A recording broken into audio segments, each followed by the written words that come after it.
John Watson Management, 11 Music. Thank you for taking us through your story for the Australian Music Vault. No worries, Trace. Take us back to your childhood and your earliest memories of being a fan of music and the posters that were on your wall and the little boy in Townsville. See, I grew up in North Queensland, in Townsville, worked at a record store right through high school and when I started uni up there. And we had a poster on the door of the record store for when Chisel came to town. And we had another poster that I bought with a T-shirt from our shop, which was a Midnight Oil poster, both of which ended up on my bedroom wall and both of which are now framed on my office wall as the manager of those artists. So it's been quite a journey. You made the journey out of Queensland in the mid-80s. Talk us through that time in Sydney, what it was like for the music scene and the band that you formed in that time. So I'll start one step before it. So the record store I worked at in Townsville was literally the only place north of Brisbane where you could buy independent music. So if you were a fan of bands like Birthday Party or Died Pretty or really anybody that wasn't signed to a major label, we were the only place, certainly north of the Tropic of Capricorn, where you could get their music. It's hard to imagine today when everything's available online and everything's available on Spotify. And so I moved to Sydney at the end of 1986 with a band, embarrassingly, called the Spliffs, that everybody thought was a Jamaican reggae band, but really we were sort of a power pop band that wanted to be the Hoodoo Gurus when we grew up. Most bands at that point in time, if you're in Melbourne, you wanted to be the Birthday Party. If you're in Sydney, you probably wanted to be Radio Birdman, but we wanted to be the Hoodoo Gurus. So we played supporting them quite a bit and other sort of bands in that general genre like the Stems or the Ups and Downs. We also started playing a lot more. They were all inner city type bands. And there was a big divide between that and the suburban bands. And so we started playing in a lot of suburban venues with bands ranging from the Party Boys to the Cockroaches to Boom Crash Opera. Bands would play in Blacktown and DY and Sutherland in these big RSL clubs and leagues clubs that have been thriving since the late 70s when the pub rock scene really exploded in Australia. But we got here just on the tail end of it and we were living around the corner from the Trade Union Club and the Hopeton and the Evening Star and the Palace and all of these other venues that featured all of the bands that I had grown up literally selling in the record stores. We were literally here about a minute to midnight. By the late 80s, it was all kind of gone. It was moving into club culture. There were the big raves happening at the Hordern. So we just got the tail end of it. But it was a very exciting time. And having managed now Midnight Oil and Cold Chisel, who came out of that scene, I can really see how it shaped that generation of Australian music to have to go out into pubs night after night, compete for people's attention, compete for the attention when there's lots of venues. People have got a lot of choice. You better be entertaining, you better be dynamic, and you better be willing to work your ass off. And those bands grew up with that ethic in a way I think that other generations of artists perhaps didn't do because they weren't forged in that fire. Those bands ended up with a steel that then carried their music to the world. And I think that it's something that is hard for people to understand from this remove. But when you were there at the time, it was very exciting. It was around about that time as well, John, that you were thinking about your career as a musician and started to eye off being a manager. Take us to the, light bulb moment where you thought, I don't think this band, the Spliffs, is ever going to be the Hoodoo Gurus. Well, our band came to an end when all of our instruments were destroyed in an inferno. We had a roadie who had one van crash, which we were liable for because it turned out that we were too young to actually be renting the van. A second car accident where he was over .05 interstate and he was banned from driving our vans.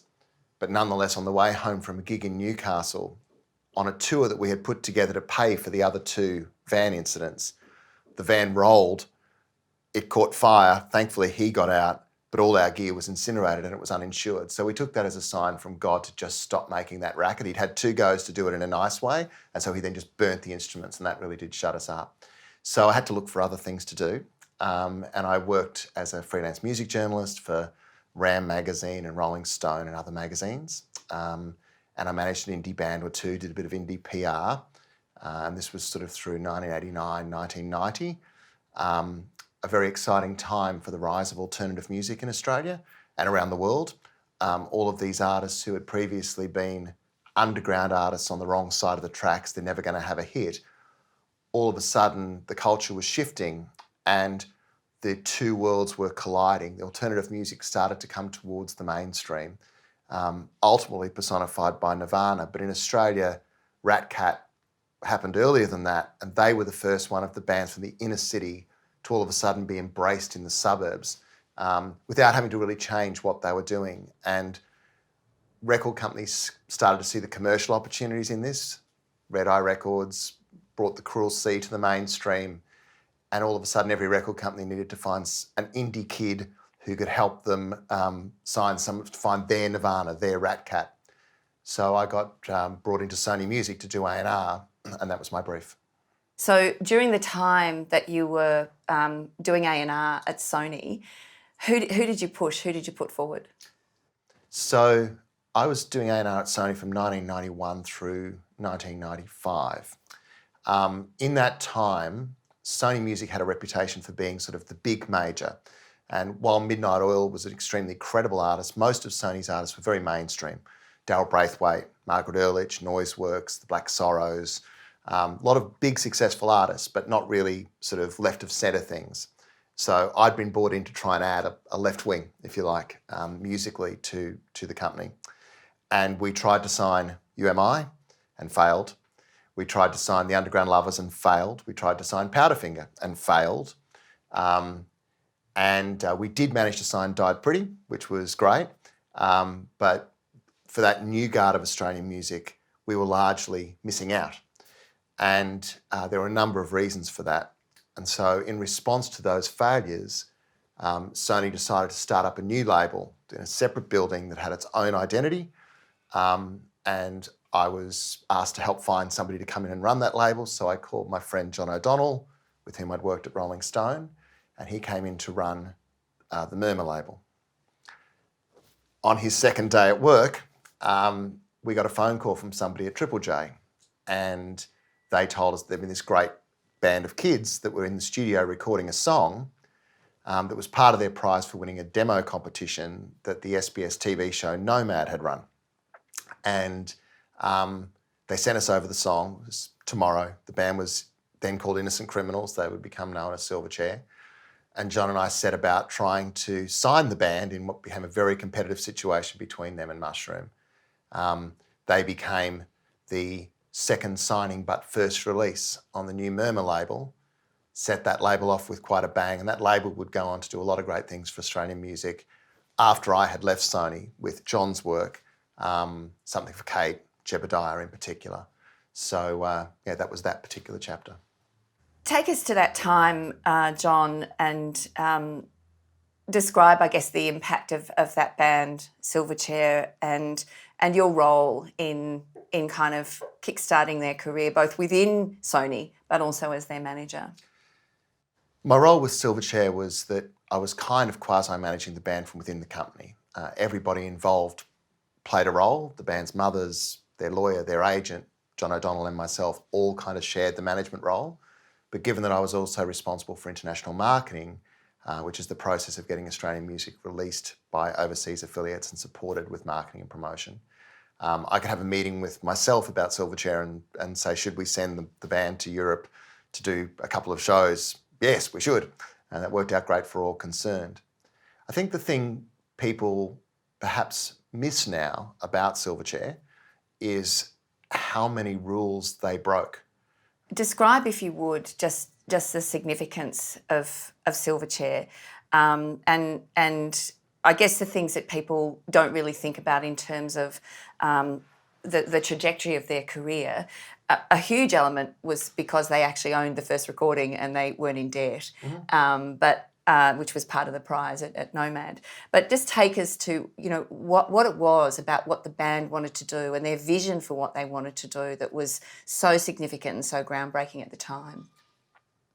Silverchair had a very strong vision for themselves from the start. Like most teenagers, they probably weren't great at expressing it and articulating it. They had a fairly binary view of the world. Things were either hell, which meant it was good, or it sucked. And we didn't do things that sucked. They had a strong conception of what sucked. Mainstream media sucked. Bands that were doing it for the money sucked. And they loved playing live. They loved engaging with audiences in that way, but they really weren't interested in playing the fame game at all. So, we didn't talk to the teen press, we didn't talk to the mainstream media. The band just kind of kept with real music fans, and that struck a massive chord. They weren't the only artists in the world doing it at the time. I think that aesthetic that Pearl Jam and Nirvana, amongst others, had embraced was definitely, they were on the same wavelength as that, and it carried their music to the world. Tomorrow was the most played song on American modern rock radio for 1995. Frog Stomp was the first Australian artist to have a top 10 album in America, first Australian band to have a top 10 album in America since In Excess, I believe. And so it was a massive thing around the world. And a number of other Australian artists got record deals because everybody started looking at Australia as a viable market for alternative music. The thing that was also inspiring about the Silverchair story is that, they were 14 and 15 years old when they first exploded, and everybody knows that it's very difficult to sustain massive kind of overnight success really as teenagers. So I often say that my role in Frog Stomp was to try to stop the band from sort of being crushed by the weight of what happened. I wasn't responsible in any way for the success. I think the best work that myself and Melissa, who's the general manager of my company and who's been a partner in this all the way through, our best work was on their second and third records and points thereafter, when we helped the band turn what could have been seen as a novelty hit into a genuine career, and gave Daniel the opportunity, as he grew up and his talents became even more manifest to everybody else, to have a long-term career. Our view from the start, though, was always, if they're capable of doing this at 15, imagine what they'll do at 20 and 25 if they're just given the chance. So all of our work with the band was designed to try to create that opportunity for them to stop it overheating, to stop them sort of being pushed into situations that they weren't comfortable in, and to allow them to grow as artists. How challenging was it with Silverchair, two 14-year-olds and a 15-year-old when the band broke, to manage them not just looking after their professional career, but manage them in their transition as young men into a fairly hostile kind of arena in terms of the music industry? There were a lot of challenges in trying to protect the band from all sorts of things. Business challenges, I had lawyers who sat down, a very famous lawyer, a household name lawyer when it comes to the music business, who sat down with me and put his hand on my knee and said, "John, you need to remember, artists come and go. We'll always look after a manager's interest." Which was one of those moments where you feel like running out of the room and having a quick shower. And 100 other things like that. There were certainly business people that sought to exploit them. And there was also the pressure that was put on them by the media, which is hard to sort of understand until you've been on the receiving end of it. They were in a very unusual situation because most stars have been created, at least in part, by the media in the first place. So there's this idea of quid pro quo, we made you, therefore you owe us. That wasn't the case with Silverchair. They had become successful without ever talking to those sorts of outlets, and they continued to avoid them because those outlets, by their nature, will always want to talk about things other than music, like your age or whatever, money, or things that just are irrelevant to a teenager. So as a consequence, they got a lot of blowback, particularly from the Murdoch press. They stalked, the kids were still at school, they put tabloid paparazzi outside the school and stalked Daniel through traffic on his bike, ran a photo of him riding his bike on the front page of the paper with the headline, "The $6 Million Boy," because at the time they'd sold 300,000 albums, an album cost $20, so they figured that, well, Daniel must have made all of that money. When some lawyer in America tried to get a client off a murder rap by blaming a Silverchair song, they ran it as a front page headline, and I had the experience of walking down Victoria Street in the Cross trying to shield Daniel from seeing a sign out the front of the newspaper that's out of the newsagent that said, "Silverchair song, quote, a script for murder." Things like that can't help but mess with you, and they also can't help but make you feel incredibly protective. What's your best memory of the Silverchair journey? Gee, there's so many great memories of the Silverchair journey. Them playing on the awning of Radio City Music Hall with the MTV Awards was pretty surreal, as star after star pulled up in limousines underneath and looked up and went, "What's going on up there?" There was a performance that they did in Rio, at Rock in Rio, in 2001, the start of 2001, to 250,000 people. That was pretty epic. This amazingly passionate audience. But if I had to pick one, I would probably say their performance on the arias with the greatest view. Diorama was a very difficult record to make, arguably, their classic record, but a very difficult and very challenging record to make. And then its release had been incredibly compromised by Daniel having a disease called reactive arthritis, which put him out of the running from doing anything for 6 months after the album's release. And the album was 80 with an anchor in the charts going into the arias, and it wasn't at all certain whether Daniel would be able to pull off a performance because his hand was still really swollen. And they did the most extraordinary performance of the song and got a standing ovation from the audience, and went on to win most of the big awards that year. The album went back up the charts. They did a triumphant tour off the back of it.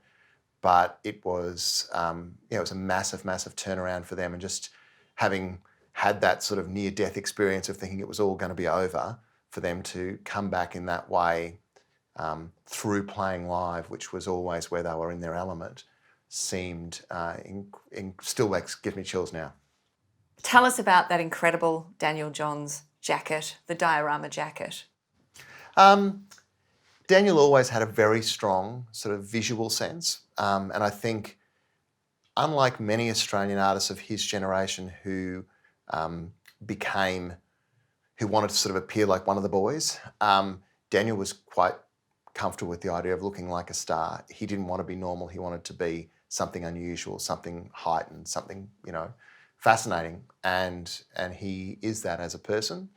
And I think that the fact that, how he represented himself visually with that jacket and with his purple mirrored jacket and with numerous other looks over the years, some of which may stand the test of time better than others, but they all speak to somebody who had a bold vision visually, a bold vision musically, and a vision that probably no one would have expected when they started as, teen grunge sensations from Down Under, to go on to have won more ARIA awards than any artist in Australian music history, to be the only songwriter who's won the APRA Songwriter of the Year 3 times.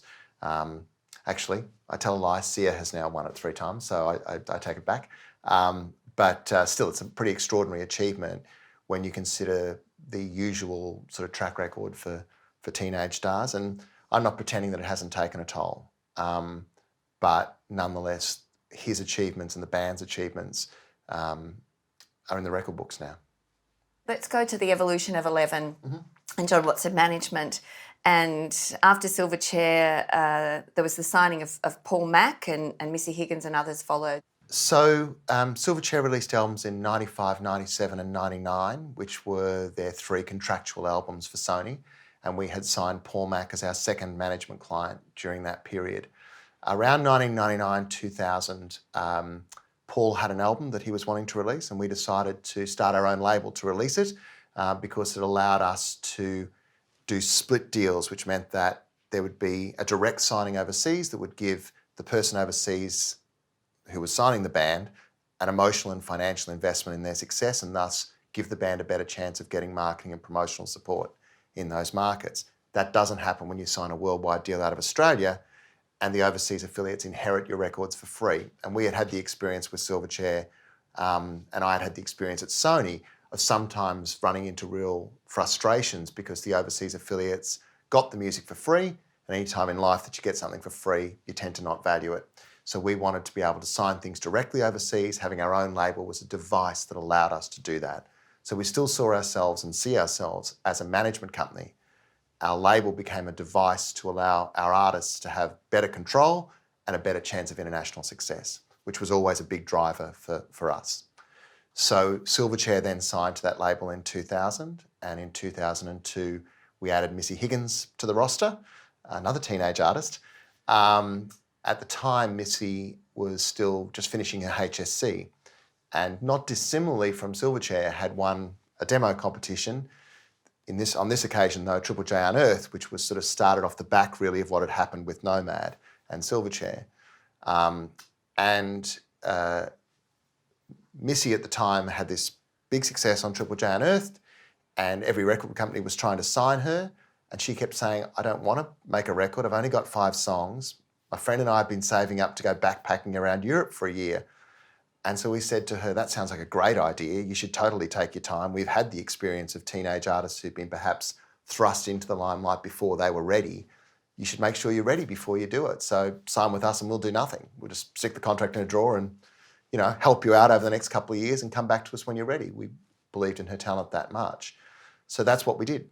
And she spent 2 or 3 years. She travelled. She spent a lot of time in America writing. We signed her to Warner's in America. And she started playing live and just had this incredible connection with audiences.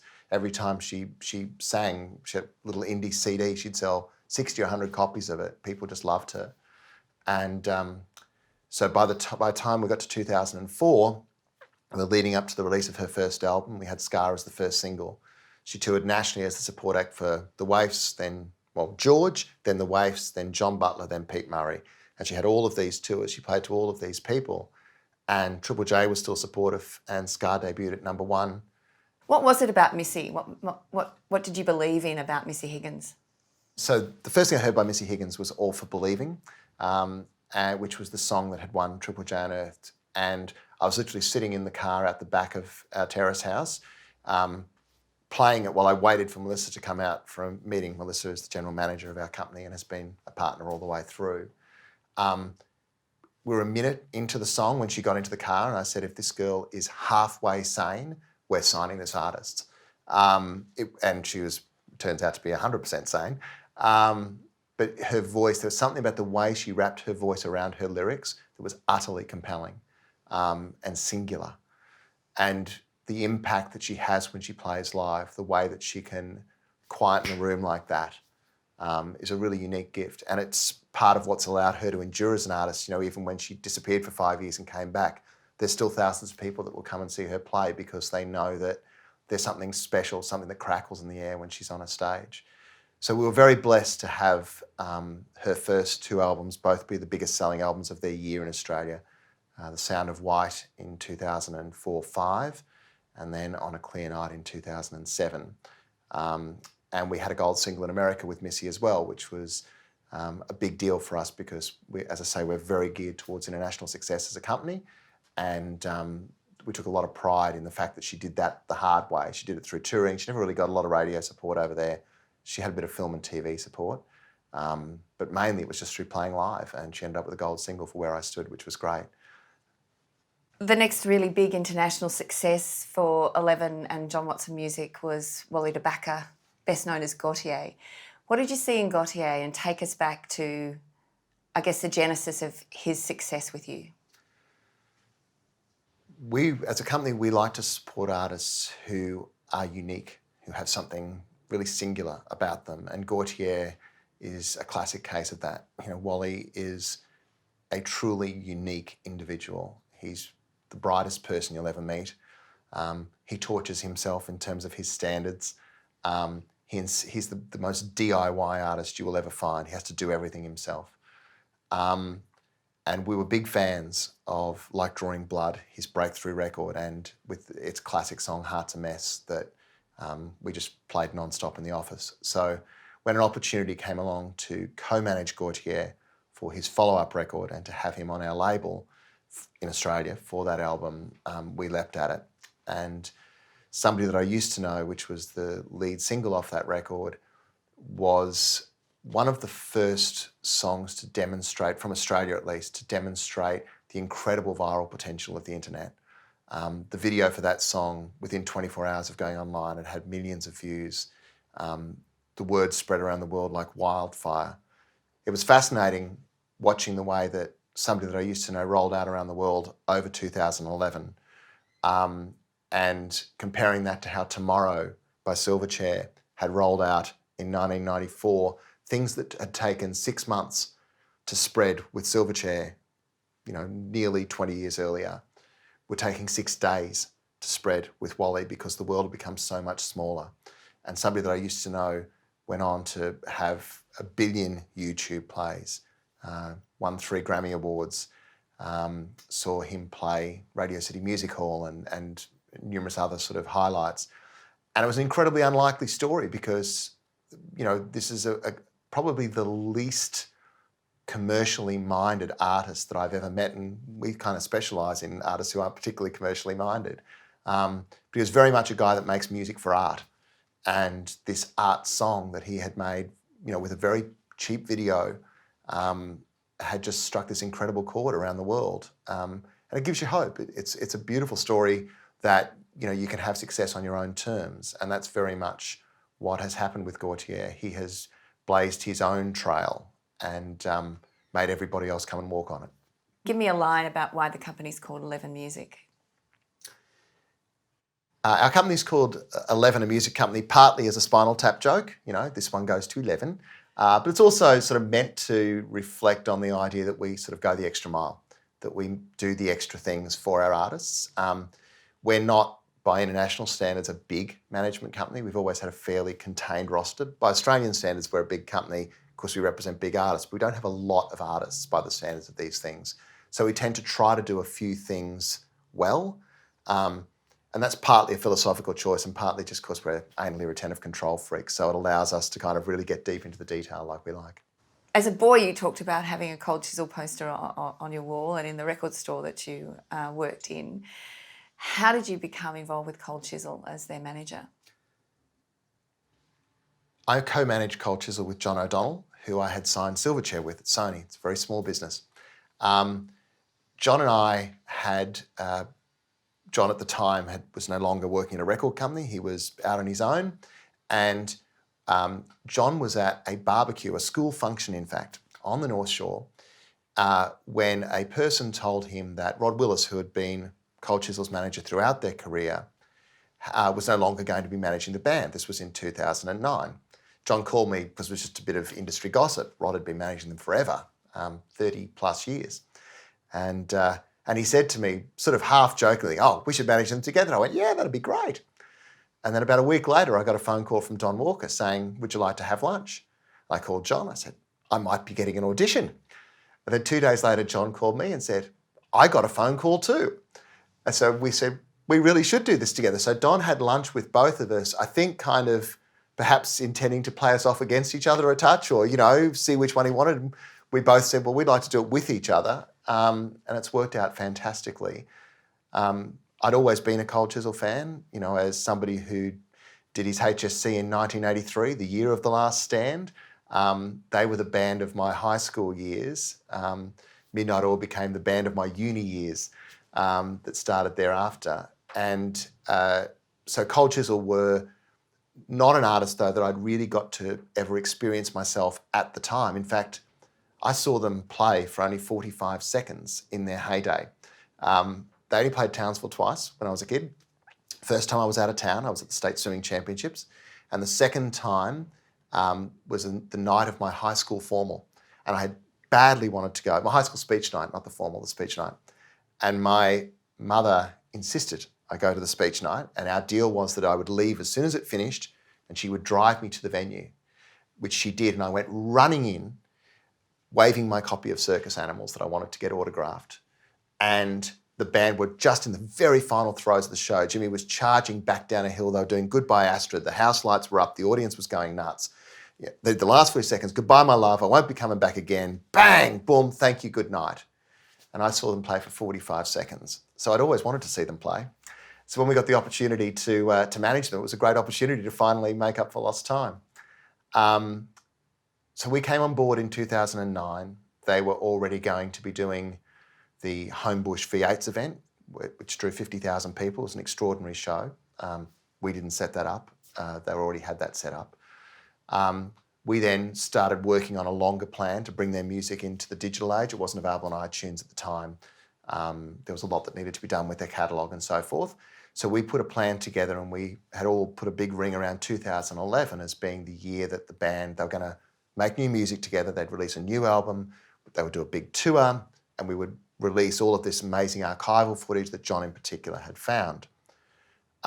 Did a show in 2010 as part of the warm-up to that. They started doing studio sessions.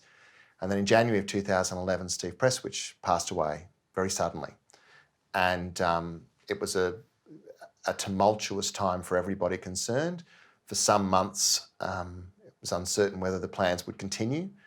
And then the band sort of regrouped and said, okay, well, we'll do it, and we will do it. Steve's kids will get his share, and because we want to see it through. And so they released the album, which was aptly called No Plans, and did the Light the Nitro tour that was the biggest tour ever by an Australian band, if you don't count AC/DC, and 36 shows around the country. And I think really showed another generation of Australians what that era of Australian rock and roll was like, you know. And I'd like $1 for every young person, by which I mean anybody under the age of 30, any young person who said to me, I had no idea that bands could play like that. You know, there's a quality that comes from all those years. There's a steel that comes from being forged in fire that all of those bands had, and that Cold Chisel still have. And it's an extraordinary thing to behold. The other thing they have is a body of work, a repertoire that has stood the test of time and has grown as people attach their own memories to it. The songs don't really belong to the band after that many years. They're not just the song off that record, they're the song from that road trip, the song from that barbecue, the song from that funeral. And so when the band plays these songs and you look out into the crowd, everybody's having these incredibly intense emotional experiences, which are all different ones, because one's on a road trip and one's at a funeral and one's at a barbecue, but everybody's reliving their lives through this music. There was a wonderful review of the New Zealand show, which I thought nailed it, which said, can't wait for them to come back so we can sing their songs to them one more time. And I think that really captures something special about the chord that they have struck in Australian culture. Which brings me to the Oils. Mm-hmm. Working with the Oils, John Watson, how did that come about and what's that been like for you? Midnight Oil were the band of my uni years. You know, I was in first year of uni studying politics when Pete ran for the NDP. The causes they believe in and the causes that they have promoted through their music and through all the work that they do around their music are causes that I've believed in throughout my career. I quite overtly said to anybody who was interested in listening when managing Silverchair in the 90s that we stole holus bolus many of our approaches from what we'd learnt from Midnight Oil. Midnight Oil never played Countdown. Silverchair never played Hey Hey It's Saturday. Midnight Oil insisted upon promoting their own shows and doing non-traditional venues. We did the same thing. Midnight Oil didn't want their posters up on your bedroom wall. Neither did Silverchair. I could keep going on. So they were, in many ways, the blueprint for me of what a band could be. Not just in terms of being a phenomenal live artist and making great records, but also making a difference in the world and standing for something. I'd worked with Midnight Oil when I was at Sony in the early 90s, just a little bit. I came on board at the end of the Earth and Sun and Moon album, doing a bit of international marketing for them. So I followed them around in Europe, really learning more from them than I was able to add to their career at that point. But I'd had dealings with the different band members over the years. Jim Magini had contributed to Silverchair Records. I had been involved in putting on the Wave Aid Tsunami Benefit Show, for which Midnight Oil famously regrouped in 2005. And blew everybody away that night with one of the all-time great Australian performances.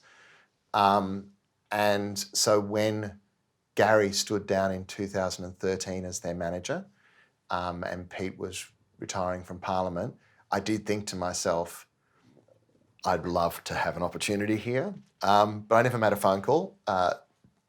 In the first instance, Peter came to me because he was doing his solo record and wanted a bit of help with that. And we sort of helped out informally on that for a while, and it sort of, then I started talking to the other guys and it evolved very naturally. Obviously, it was a very different situation because Gary had been so integral with that band for so long. So stepping in from outside, you know, it's kind of like a new person joining the family. So it took some time for us to find our feet. But the planning for what's become the Great Circle 2017 has been one of the all-time professional highs of my life. Because I love the band, and there are times when I'm at the shows where I sort of pinch myself and think, if I'd have told the teenager in Townsville that you would be getting to stand side of stage at the Olympia in Paris and watch this band just slay an audience. I wouldn't have believed it. They are still one of the all-time great live artists, and I mean that in an international sense, and the reviewers have said that. I mean, as their manager, I would say that. It happens to also be true. And I can't wait for the Australian tour, which at the time that we record this interview has not happened yet. I can't wait for it to happen because I know from the experience of watching people see them for the first time, people who haven't had the opportunity to see them before, younger people who perhaps grew up in areas where they didn't get to visit, they're going to have the experience of a lifetime. And I also think that the waves that the band is creating, the ripples that are flowing out from what they're doing, they're inspiring not just music, but they're inspiring attitude. They're inspiring this idea of engagement, of music being able to matter. Not in some way of, music can change the world or anything that's ridiculously idealistic like that, but it can matter. It can matter to individuals. I know because it mattered to me.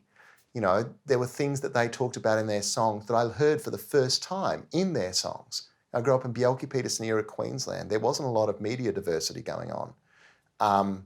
So Midnight Oil were a real beacon for in a lot of the things they sung about. And the incredible thing now is that in an era of Trump and Hanson and Le Pen, these songs feel like they were written yesterday. I flew in in the American tour for their show in Washington, D.C. It was the night that Trump had fired the FBI director Comey, and they did a set list that was apt. And it was seriously like they had written the songs at soundcheck because of how much the lyrics were resonating. I guess that's what happens when you're on the right side of history. Time stands up very well for your music. And I think that's been the case for Midnight Oil. And all the success they're having in 2017, yes, we've done some good things and everything, but really what it's testament to is that if you build something that's based on quality, based on stuff that matters, it's not just about flogging bits of plastic to kids, it's about so much more than that, it endures. And in fact, it grows because it's seen to matter in people's lives. It becomes part of how they identify themselves in the world. And so when the band reignites, it reignites all of those things in people everywhere, not just in Australia, but around the world. And everything that's happening in 2017 should be proof to other artists of what being in a band can be. Just describe the electricity of being in a Midnight Oil crowd and seeing them live.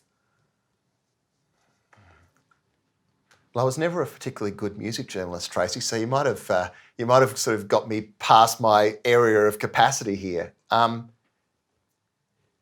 thing with the Oils is they hit you on multiple levels all at the same time. There are artists who can make you dance. There are artists who can make you punch the air. There are artists who can make you think. There are artists who can make you feel.